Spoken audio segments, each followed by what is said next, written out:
I didn't get through my first of 8 pages, guys. I mean, this is... Okay. Well, then don't waste it. Let's go through and what council decides to do. And just tell me where the clock is now. We're doing everything council requested. Senate Resolution 6, 23 recommendations on how to support volunteer firefighters in 2004. House Bill 148, 2005, how to regionalize, merge, consolidate fire departments, right?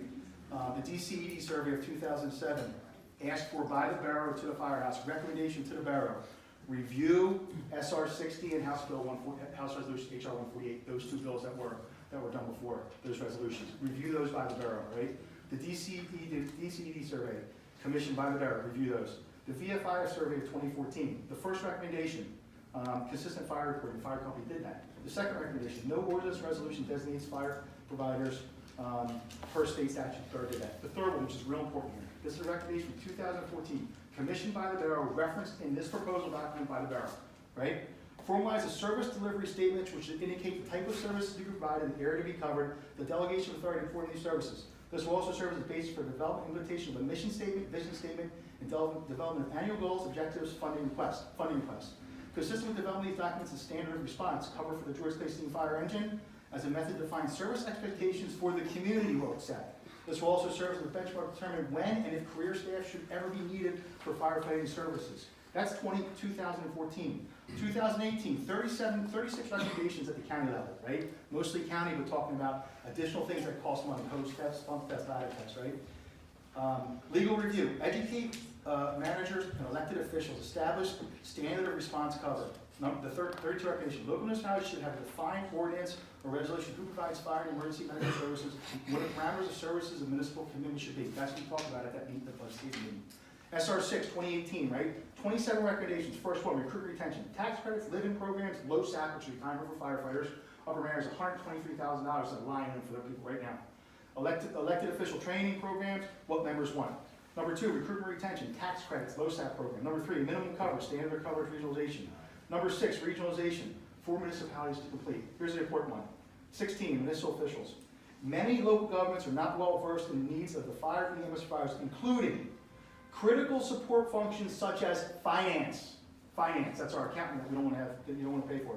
Administration, human resources, legal, the attorney that you don't want to pay for. Information technology and other related areas. That's the Senate Resolution 6 of 2018 about the crisis of volunteer firefighters in Pennsylvania, right? Number 22, mental health and stress. Nothing about that for first responders, right? Every firefighter in this room is going to see a dead body this year. They saw it last year, they're going to see it this year. It's a reality, right? We share this because we want to review this proposal with the borough. We want to go through this proposal and talk about what's going on. There are a number of articles out there from the Pennsylvania Fire and Emergency Services about the state of emergency, sounding the alarm with the mission supply of volunteers. Fewer people are being volunteers. Volunteer companies fight to fill ranks. All right, Jeff. I'm sorry, but Dick, your time is up. I'm sorry, Jeff. Your time is up. Thank you. We appreciate it. Can we have a show of hands? Can we have a show of hands, please? Dick, listen to the public, please. Please listen to the public. Majority rules. Why we're here, Dick. This is why we're here. This is why you need to understand what the firehouse is doing. You got stuff to do, we got stuff to do too. We're all I'd here. like to hear what he has to say. I'm saying You told us last week that you wanted to be done at 8:30. That's not Our going to next meeting, happen. we went to 10 o'clock at night, RC, discussing a lot of this stuff. I spent an hour today, I spent an hour. We want to hear everybody, Jeff, and There's nobody else that's going to be there are speaking on two behalf of the people fire. on council that have to leave by 8 o'clock. Not our problem. There's nobody else in the firehouse that's going to Not our problem. Dave may say something. So how many others are going to? Well, let Dave Let come up and say what he has to Give say. me your time, Dave. Give me your time, just give it to him. Yeah, if you don't mind, I'll yield to him. I only need a couple minutes for what I have to say. So Then you're not coming up. If you want to come up, you have something to say, Yeah, I got say it you. now. And then we can budget the rest of the meeting. Don't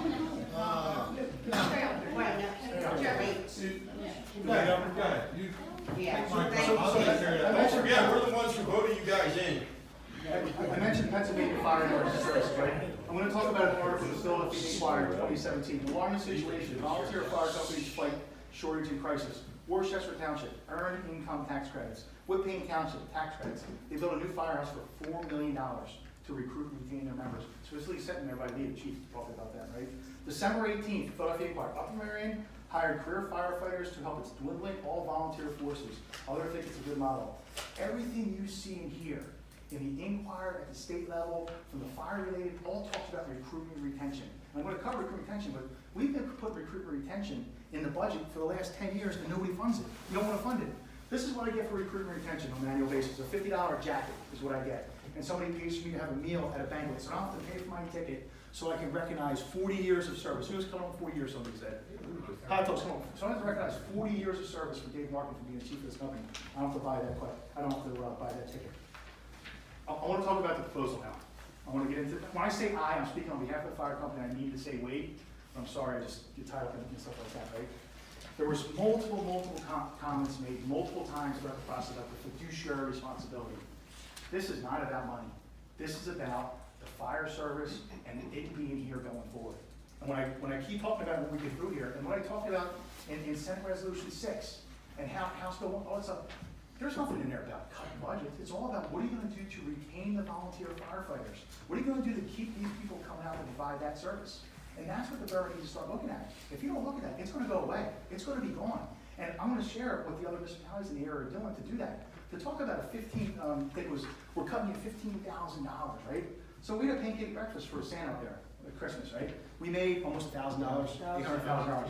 When I took the number of firefighters that were there and members that worked that event, and the hours that they were there to do that, you average it out, they made like $8.30 an hour before taking expenses out. That is not a revenue stream. Joe, you're on this. Yeah, I know. Yeah. That is not a revenue stream that can sustain the fire service. Who's going to go out and work for $830 an hour before expenses and think you're going to sustain anything? You're not going to do a one-man lawn mowing business that way. You cannot sustain on the income that's coming to that firehouse. Not selling $5 sandwiches. It's not going to work. And that's why I go back and reference in here, right? We talk about that recommendation of the municipality identifying what fire service they want and what they're going to fund. I said that before when we were down here on December 11th. It's your responsibility to provide fire and rescue services. You can contract with a volunteer Jewish Clay Fire Company. You can shut our door and contract with Conshohocken. You can contract with a third party to do that. But it's your responsibility to fund that. And when I look at the funds that are in that budget, every fund that we requested is to run that fire company. We talk about cutting the electric bill from 60 to 40%. That hall was used 38 times last year, then a share of money coming in.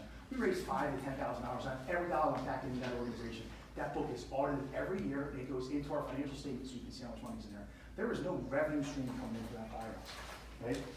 There's kind of a team of dedicated and highly trained volunteer firefighters. I thank you for that comment, and I take a lot of respect for that.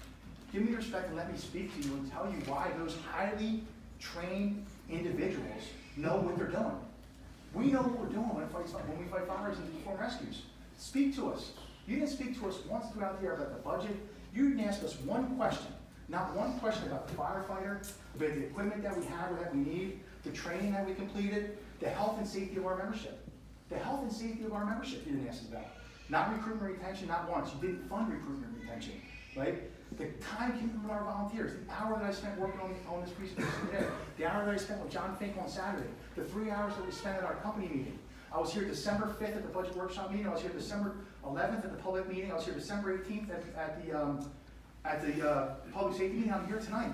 That is a lot of time to come down and spend on a budget when what I should be doing is providing fire service. I shouldn't have to fight for this. We shouldn't have to fight for this the way we're doing it right now, right? There was a comment in the budgetary consideration, right? And I say, show us something besides fiduciary responsibility. We are so beyond fiduciary responsibility when we talk about this budget. It's not even funny. Recruitment retention will bring up going forward. We talked about the timing and the lack of communications. This is why we're here right now. We are here right now with all these people because we didn't have, as Dennis said, we didn't have the meeting behind closed doors with the Public Safety Committee, or the Budget Committee, or the Borough Manager, or the Borough Council, or the Mayor to discuss what we want to talk about behind closed doors. We're at what's end here. We're at the end of the road. What else can we do to get through to you to tell you what we need? It shouldn't be at a public meeting like this. It shouldn't be wasting all the time with these individuals and all the time with us. Do it behind closed doors and give us the opportunity to educate you on what's needed for this firehouse going forward. A number of comments about the process and how it is not working. I want to put that as my number 2 question on.